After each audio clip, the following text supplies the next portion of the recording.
नमस्कार विद्यार्थी मित्रमैत्रिणींनो, आज आपण प्रकरण 5 द्वितीयक आर्थिक क्रिया ह्या प्रकरणाला सुरुवात करणार आहोत। या अगोदरच्या चौथ्या प्रकरणामध्ये आपण प्राथमिक आर्थिक क्रिया यांचा अभ्यास केला की ज्या प्राथमिक आर्थिक क्रिया ज्याच्यामध्ये शेती, मासेमारी, पशुपालन व्यवसाय, वनांमधून फळं कंदमुळं गोळा करणं म्हणजे वनसंकलन या प्रकारचे व्यवसाय, खाणकाम व्यवसाय हे प्राथमिक स्वरूपाचे व्यवसाय आपण पहिल्या प्रकरणामध्ये बघितले।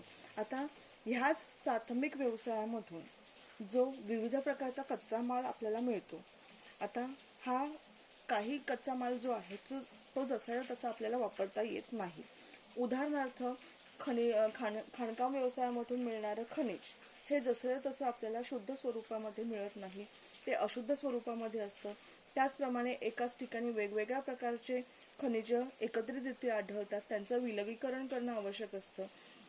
म्हणजेच थोडक्यात काय तर प्राथमिक व्यवसायामध्ये मिळणारे काही असे घटक आहेत की जे जसेच्या तसे आपल्याला वापरता येत नाहीत, त्याच्यावर काही प्रक्रिया करावी लागते आणि मगच ते उपयोगात आणले जातात, त्यांच्यामध्ये आवश्यक तो बदल करावा लागतो।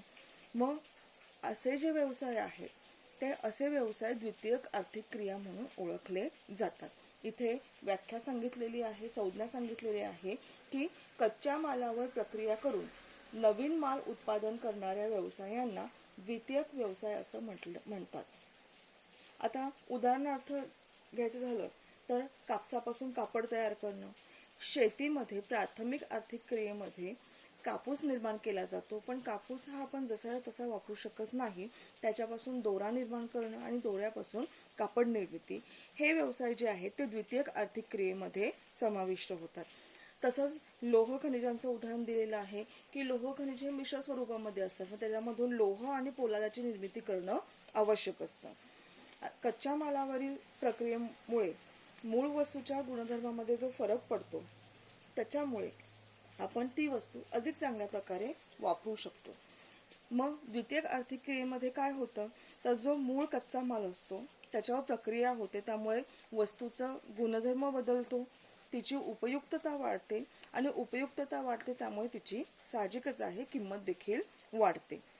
जसं कापूस हा स्वस्त असतो, पण त्यापासून तयार केलेलं कापड हे महाग असतं आणि त्यामुळेच प्राथमिक व्यवसायातील उत्पादनांच्या किमतीपेक्षा द्वितीयक व्यवसायातील उत्पादनाच्या किमती ज्या आहेत त्या जास्त असतात। आता द्वितीयक व्यवसायासाठी काय काय लागतं तर तंत्रज्ञान लागतं, भांडवल मोठ्या प्रमाणामध्ये लागतं, ऊर्जा, मजूर, कच्चा माल, बाजारपेठ, वाहतूक आणि संदेशवहनाच्या सोयी या सर्व गोष्टी द्वितीयक व्यवसायासाठी आवश्यक असतात। या घटकांची उपलब्धता ज्या ठिकाणी आहे त्या ठिकाणी द्वितीयक आर्थिक व्यवसाय जे आहेत ते स्थापन होतात। मग हे घटक सर्व कुठे उपलब्ध होतात प्रामुख्याने तर शहरी भागाजवळ, आणि म्हणूनच द्वितीयक व्यवसायांचं प्रमाण जे आहे ते आपल्याला शहरी भागाजवळ मोठ्या प्रमाणामध्ये बघायला मिळतं। आणि ज्या ठिकाणी कच्च्या मालाचं पक्क्या मालामध्ये रूपांतर होतं त्या ठिकाणाला कारखाना असं म्हटलं जातं।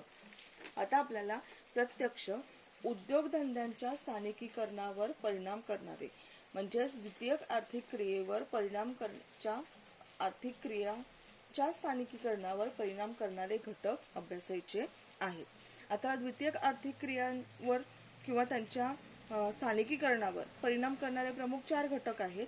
प्राकृतिक किंवा त्यालाच आपण नैसर्गिक घटक म्हणतो, आर्थिक घटक, राजकीय घटक आणि इतर घटक। याच्यामध्ये आपण सर्वात पहिला बघणार आहोत ते म्हणजे प्राकृतिक किंवा नैसर्गिक घटक। आता जगामध्ये सगळीकडे जर आपण बघितलं तर उद्योगांचं वितरण जे आहे ते असमान झालेलं आहे आणि त्या असमानतेला कारणीभूत आहे सर्वात महत्त्वाचे घटक म्हणजे प्राकृतिक किंवा नैसर्गिक घटक। मग याच्यामधला सर्वात पहिला घटक जो आहे तो आहे हवामान।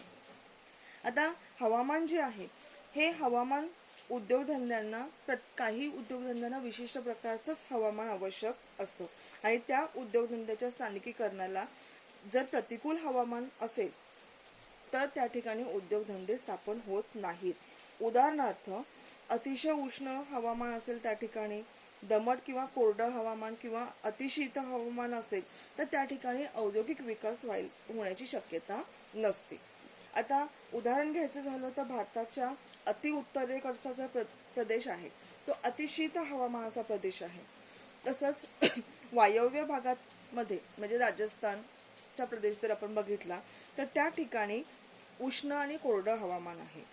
मग हे अति थंड आणि अति उष्ण हवामान जे आहे ते उद्योगधंद्याच्या स्थानिकीकरणाला फारसं अनुकूल नसतं.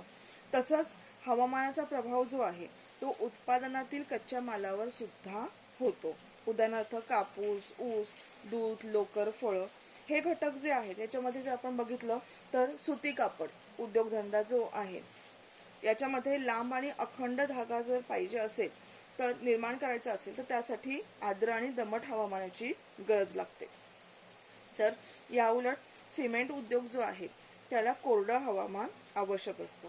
पण हल्ली जसजसं तंत्रज्ञानामध्ये बदल होत चाललेला आहे त्यानुसार आता हवामानाची तीव्रता जी आहे किंवा हवामान हा घटक जो आहे उद्योगधंद्यांच्या स्थानिकीकरणावर हा थोडासा कमी परिणाम होत असलेला बघायला मिळतो. हल्ली सगळीकडेच वेगवेगळ्या प्रकारचे उद्योगधंदे स्थापन होत असलेले आपल्याला बघायला मिळतात.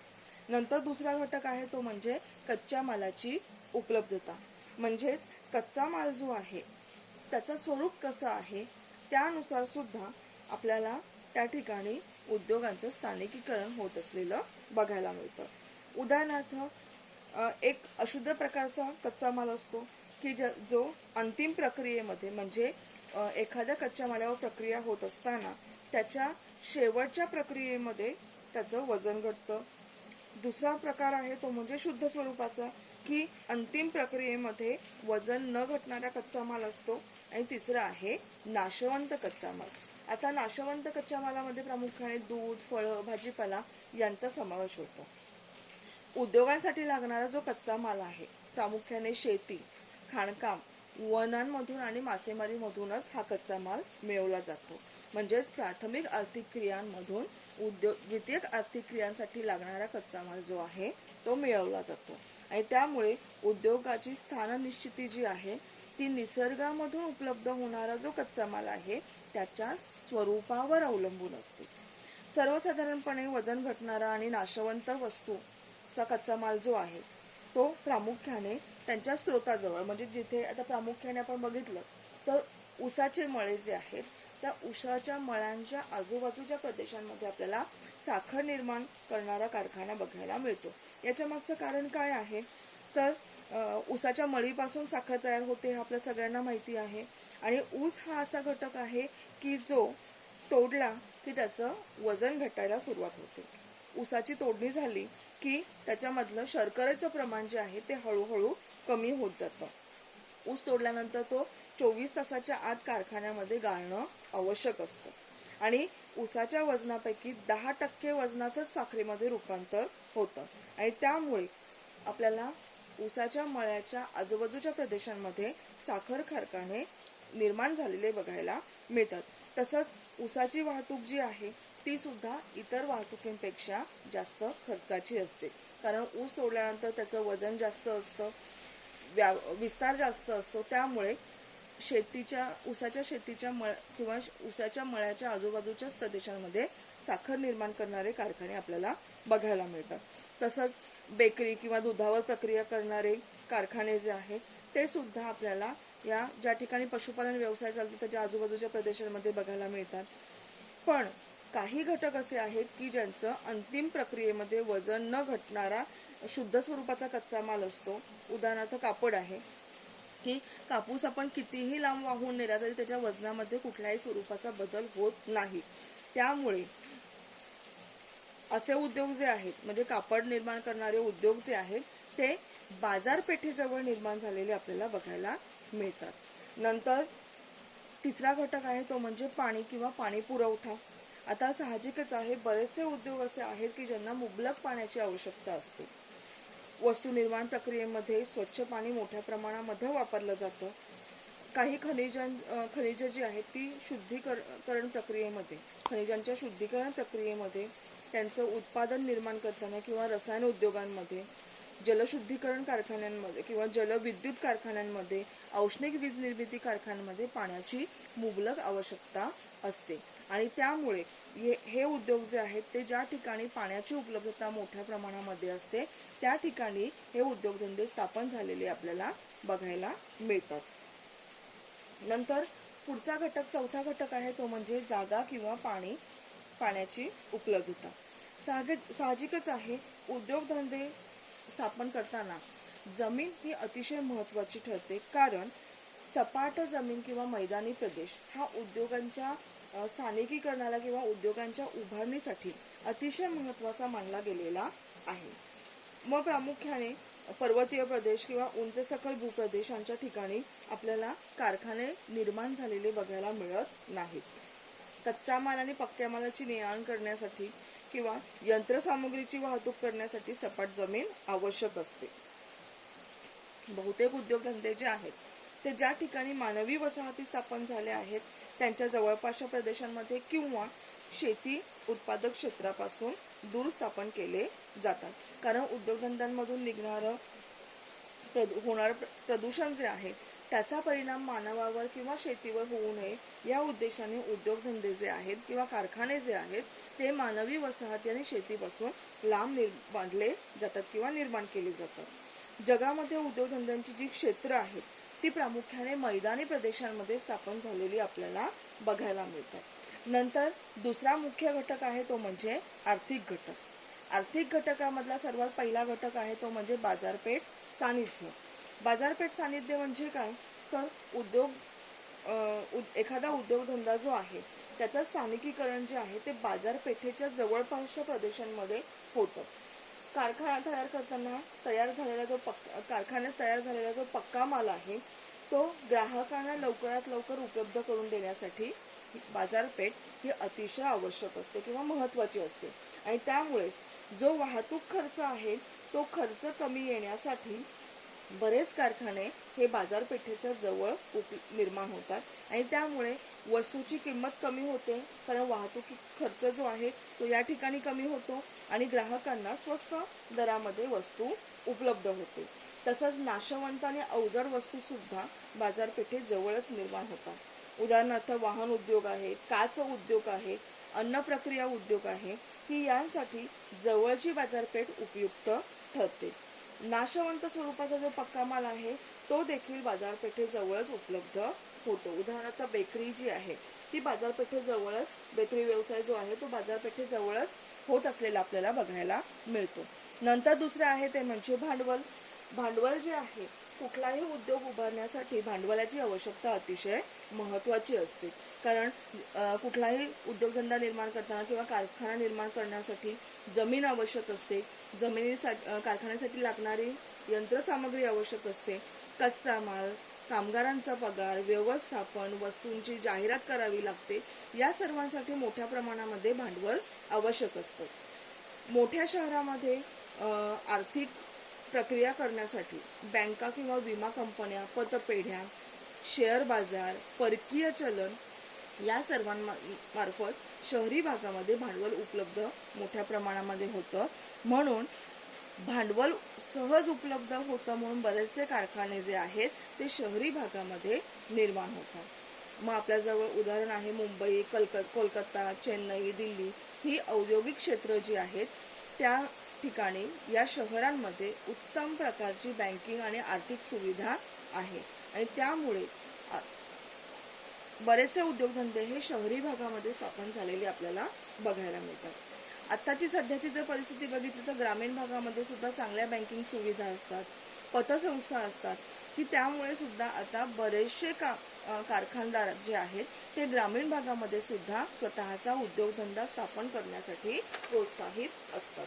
त्याच्यानंतर तिसरा घटक आहे तो म्हणजे वीज पुरवठा. कुठलाही कारखाना तयार होताना वीज पुरवठा हा अतिशय महत्त्वाचा असतो. मग त्याच्यामध्ये कोळसा, खनिज तेल आणि वीज हे तीनही प्रकार जे आहेत ते उद्योग चालवण्यासाठी, वीज निर्मितीसाठी अतिशय महत्त्वाचा ऊर्जा स्रोत म्हणून मानले गेलेले आहेत.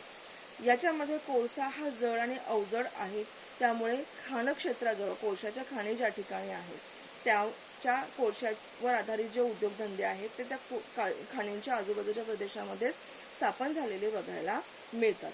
तसंच लोह पोलाद उद्योग जो आहे त्या लोहपोलाद उद्योगामध्ये कोळशाचा वापर हा जास्तीत जास्त केला जातो. त्यामुळे कोळशांच्या खाणींच्या आजूबाजूच्या प्रदेशांमध्ये आपल्याला लोहपोलाद शुद्धीकरण कारखाने बघायला मिळतात.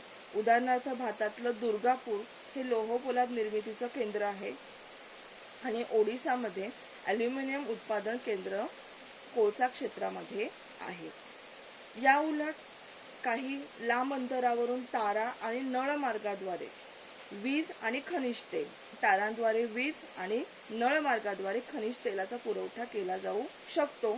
त्यामुळे या ऊर्जा स्रोतांवर अवलंबून असणारे उद्योगधंदे जे आहेत ते त्यांच्या स्रोतापासून दूर अंतरावर स्थापन झालेले आपल्याला बघायला मिळतात, कारण वीज पुरवठा हा कुठेही उपलब्ध होऊ शकतो. नंतर चौथा आर्थिक घटक आहे तो म्हणजे कामगार. मजूर किंवा कामगार जे आहेत ते सर्वच उद्योगांसाठी अतिशय महत्त्वाचा घटक आहे. उद्योगांच्या गरजेनुसार कामगारांची आवश्यकता असते. मग त्याच्यामध्ये कुशल आणि अकुशल अशा दोन्ही स्वरूपाच्या मजुरांची आवश्यकता असते. मग अंतर, वेळ, गुणवत्ता, कुशलता आणि वेतन यावर मजूर जे आहेत, मजूर पुरवठा किंवा कामगार वर्ग हा अवलंबून असतो. रासायनिक, अभियांत्रिकी उद्योग किंवा हिरांना पैलू पाडणारे उद्योग जे आहेत यामध्ये कुशल मजुरांची आवश्यकता असते आणि ज्या प्रदेशामध्ये लोकवस्ती दाट आहे त्या प्रदेशामध्ये मजूर पुरवठा सुद्धा मोठ्या प्रमाणामध्ये उपलब्ध होतो. म्हणून अशा प्रदेशांमध्ये सुद्धा आपल्याला कारखाने स्थापन झालेले बघायला मिळतात. उदाहरणार्थ मुंबईमध्ये उद्योगांना भरपूर कुशल आणि अकुशल मजूर पुरवठा कोकणातून आणि पश्चिम महाराष्ट्रातून होतो. नंतर पाचवं आहे ते म्हणजे वाहतूक. आता कुठल्याही उद्योगधंद्यांच्या स्थापनेमध्ये वाहतूक जी आहे ती अतिशय महत्त्वाची भूमिका पार पडते, कारण कच्चा माल कारखान्यापर्यंत नेण्यासाठी, पक्का माल बाजारपेठेमध्ये पाठवण्यासाठी स्वस्त, सुलभ, जलद आणि नियमित वाहतूक साधनांची आवश्यकता असते. जलवाहतूक ही स्वस्त वाहतूक आहे. लोह मार्गाद्वारे आपण जड मालाची वाहतूक करू शकतो. रस्ते मार्ग आणि इतर वाहतूक मार्गांद्वारे आपण इतर सामान्य वाहतूक करतो. हवाई मार्गाद्वारे म्हणजेच विमान वाहतुकीद्वारे जलद, नाशवंत किंवा किमती मौल्यवान वस्तूंची वाहतूक करता येते. ही सर्व वाहतुकीची साधनं जी आहेत ती उद्योगधंद्यांच्या विकासाला हातभार लावतात. नंतर पुढचा घटक आहे तो म्हणजे राजकीय घटक. उद्योगधंद्यांच्या स्थानिकीकरणामध्ये राजकीय घटक सुद्धा परिणाम करतात. मग या राजकीय घटकांमध्ये शासकीय धोरणं जी आहेत ती सुद्धा महत्त्वाची आहेत, कारण राजकीय दृष्टिकोनातून एखाद्या उद्योगाला परवानगी मिळणं हे अतिशय महत्त्वपूर्ण ठरतं. मग राष्ट्रीय दृष्टिकोन विचारात घेऊनच शासनामार्फत अनेक औद्योगिक धोरणं जी आहेत त्या औद्योगिक धोरणांना किंवा उद्योगांना प्रोत्साहन देण्यात आलेलं आहे आणि त्यामुळेच अविकसित आणि विकसनशील प्रदेशात उद्योगांची वाढ आणि विकास झालेला आहे. त्यासाठी शासकीय धोरणच जबाबदार आहे. ज्या प्रदेशांमध्ये उद्योगधंद्यांचे स्थानिकीकरण झालेलं आहे तेथे विविध सेवा, सुविधा, कर्जाच्या सुविधा, व्याजदरात सवलत उपलब्ध करून दिल्या जातात.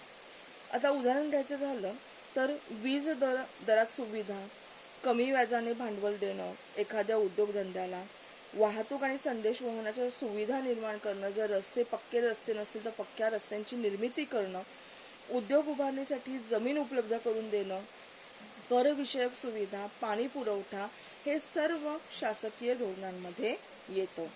आर्थिक विकासातील प्रदेशातला जो असमतोलपणा दूर करायचा आहे त्यासाठी उद्योगांचं विकेंद्रीकरण धोरण राबवलं जातं. याचाच अर्थ असा की आज आपल्याला काही प्रदेशच किंवा शहरी भाग जे आहेत ते अधिकाधिक विकसित होत असलेले बघायला मिळतात आणि ग्रामीण भाग जे आहेत ते अविकसित राहिलेले बघायला मिळतात. मग ते अविकसित प्रदेश जे आहेत ते विकसित करण्यासाठी हे विकेंद्रीकरण धोरण जे आहे ते शासनाने राबवलेलं आहे आणि अशा प्रदेशांमध्ये उद्योग स्थापन करणाऱ्यांना, उद्योजकांना शासन करामध्ये सवलत देतं, आयात आणि निर्यातीच्या सुविधा उपलब्ध करून देतं आणि या उलट शासकीय धोरणानुसार काही प्रदेशात उद्योगधंद्यांना प्रोत्साहन दिलं जात नाही उदाहरणार्थ काही प्रदेश असे आहेत की जे किनारी प्रदेश, वनांचे प्रदेश, पर्यावरणाच्या दृष्टिकोनातून संवेदनशील प्रदेश, या ठिकाणी शासन कुठल्याही उद्योगधंद्याला निर्माण करण्याला परवानगी देत नाही. नंतर दुसरं आहे विशेष आर्थिक क्षेत्र. याच्यामध्ये औद्योगिक उत्पादनासाठी विकसित केल्या जाणाऱ्या क्षेत्रांची किंवा प्रदेशांची स्थापना करायला सरकार विशेषतः प्राधान्य देते. आता भारताचा विचार केला तर भारतात त्याला विशेष आर्थिक क्षेत्र असं म्हटलं जातं. हे विशेष आर्थिक क्षेत्र जे आहे ते प्रामुख्याने एखाद्या भौगोलिक क्षेत्रामध्ये किंवा जे खाजगी किंवा सार्वजनिक क्षेत्र किंवा सार्वजनिक आणि खाजगी भागीदारीने विकसित केलेलं क्षेत्र असतं. देशात या क्षेत्रांचा विकास विशेषतः निर्यातक्षम उत्पादनाच्या वाढीसाठी केला जातो. नंतर चौथा आहे ते म्हणजे इतर घटक. इतर घटकांमध्ये स्थानविभाजनामध्ये उत्पादनाचे विविध टप्पे कधी कधी विकेंद्रित केले जातात आणि वाहतूक खर्च जो आहे तो कमी करण्यासाठी उत्पादन वेगवेगळ्या ठिकाणी घेतलं जातं. उदाहरणार्थ भ्रमणध्वनी म्हणजेच फोन आणि किंवा मोबाईल आणि मोटार वाहन निर्मिती उद्योग जे आहेत हे उद्योग बाजारपेठेमध्ये जवळ असणं अतिशय आवश्यक ठरतं. दुसरं आहे ते म्हणजे उद्योगाचं केंद्रीकरण. यालाच अनुमापी अनुकूलता असं देखील म्हटलं जातं.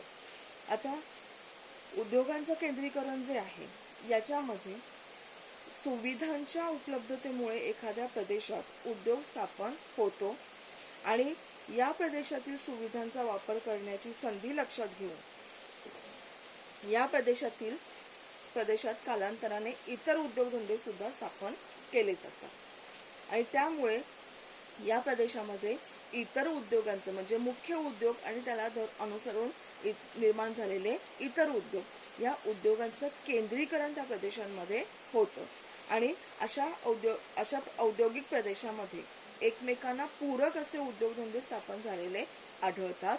उदाहरणार्थ लोहपोलाद कारखाना एखाद्या प्रदेशामध्ये निर्माण झालेला असेल तर त्याच्या आजूबाजूला पक्क्या मालावर आधारित लोहपोलादापासून भांडी तयार करणं, गाड्यांचे सुट्टे भाग तयार करणं, गाड्यांचे सांगाडे निर्माण करणं असे उद्योग निर्माण होतात. मग त्या उद्योगांच्या विकासामुळे मोटार गाड्या निर्मिती, वेष्टनीकरण उद्योग, रेल्वे गाड्या निर्मिती, रेल्वे इंजिन निर्मिती हे उद्योगधंदे स्थापन होतात आणि त्यामुळे जे इतर उद्योजक आहेत त्यांना कमी भांडवलामध्ये जास्तीत जास्त नफा मिळवता येतो कारण वाहतूक खर्च या ठिकाणी खूप वाचतो.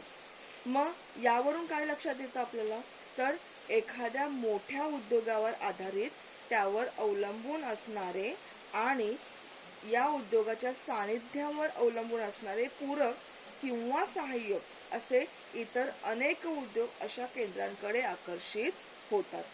यालाच अनुमापी अनुकूलता असे म्हणतात आणि या अनुमापी अनुकूलतेचा फायदा घेऊन कमी भांडवलात पूरक उद्योगधंद्यांना सहजपणे आपला जम बसवता येतो. म्हणजेच काय तर अनुमापी अनुकूलतेमुळे उद्योगांना केंद्रित करण्याला प्रोत्साहन मिळते आणि यातूनच भविष्यात औद्योगिक पट्ट्यांची निर्मिती होत असलेली आपल्याला बघायला मिळते.